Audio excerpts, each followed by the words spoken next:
لەسەر vê mijarê me mêvanekê Birêz Siyaweş Mihemedî bi sporê aborî li bajêrê Bonyê Almanya digel me daye. Birêz Mihemedî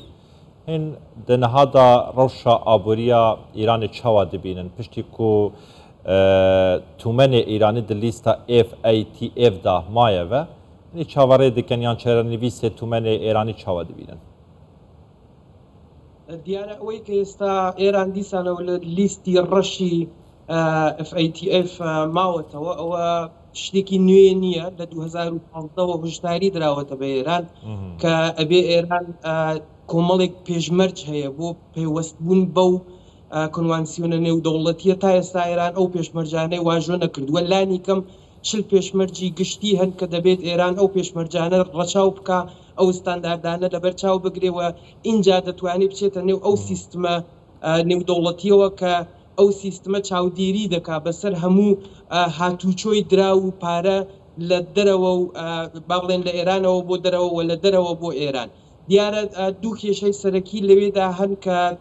دواتر لەوانەیە باسی زیاتر باسی ئەو کێشەکان بکەین کە بۆ ئێران تا ئێستا پێوەست نەبووە تا ئێستا سێ جار ئەوە مەرجیان داناوە بۆ ئێران ئەو مەرجەیان درێژ کردوێتەوە لە 2015 تا ئێستا درێژ دەکرێتەوە کە ئێران واژۆی بکا پێشمەرجەکان بەڵام تا ئێستا نەیکردووە بەڵام بەگشتی کێشەی دراوی ئێران کێشەیەک نییە تەنیا بەستراوە بێت بەوەی کە ئێستا ڕوویداوە کۆمەڵێک فاکتری تر هەیە ئێران لەگەڵ قەیرانی ئابووری بەو معنایە بەرەو ڕوونیە لەگەڵ کۆمەڵێک بە فارسی پێڵێن ئەبەر قەیرانیانە ئەوانەی سەر و قەیرانەکانن ئەو سەر و قەیرانانە پەیوەندیان بە سیستمی سیاسی ئێرانیشەوە هەیە منیش دەمێت ئەوە بپرسمیانی کە دەزانن دۆخی ئابووری ئێران بەردەوام ڕوو لە داتەپینە ئایا ئەمە تەنیا پەیوەندی بە گەمارۆکانەوە هەیە سیاسەتی ئێران چ سیاسەتی دەرەوەی ئەو وڵاتە یاخود ناوخۆی ئەو وڵاتەیە بۆتە هۆکاریەوەی کە ئەو قەیرانە ئابووری و داراییە بەردەوام بێ لە ئێران دیارە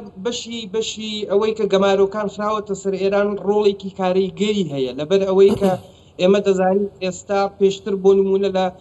پێش گەمارۆکان سەروی 70% داهاتی ئێران لە ڕێگەی نەوتەوە تەمین دەکرا ئێستا ئەو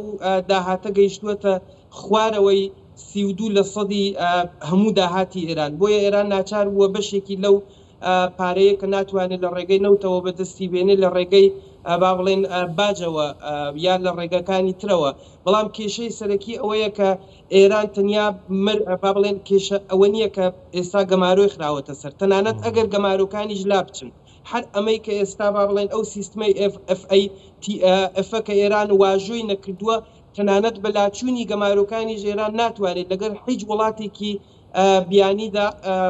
با بڵێن بازرگانی یا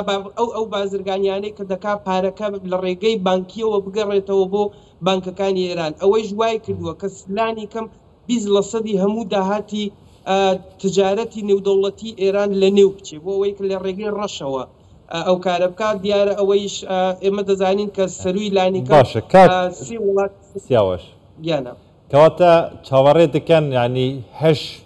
تومنê Îranî di daşkandinê dabîtin yanî bigehte çi astekê beriya 5-6 salekan min seredana Îranê kirbû yanî $100 Emerîkî beramber 400 şteka bû niha serûy 5 milyonan e hek çavarê dikin bigehîte çi astekê دیارە ئەوەی کە ئینسان چاوەڕێ بکە لە زۆربەی ئەو شوێنانەی ئەو ڕێکخراوانەی کە کاریان تایبەت لەسەرەوەی کە چاودێریەوە بکەن چەند دەبێت دراوی ئێران ڕاستی ئەوە شتێکی دیار نییە کە ئێمە بڵێن دەچێتە ئەو قۆناغەوە یان دەچێتە ئەو ئاستەوە بەڵام ئەوەی کە ڕوون و ئاشکرایە بەو سیاسەتە ئابووریە کە ئێران ئێستا هەیەتی بەو دۆخە لەرزۆکە ئابووریەی کە ئێستا هەیەتی ڕۆژ لە دوای ڕۆژ دراوی ئێران داتەبێ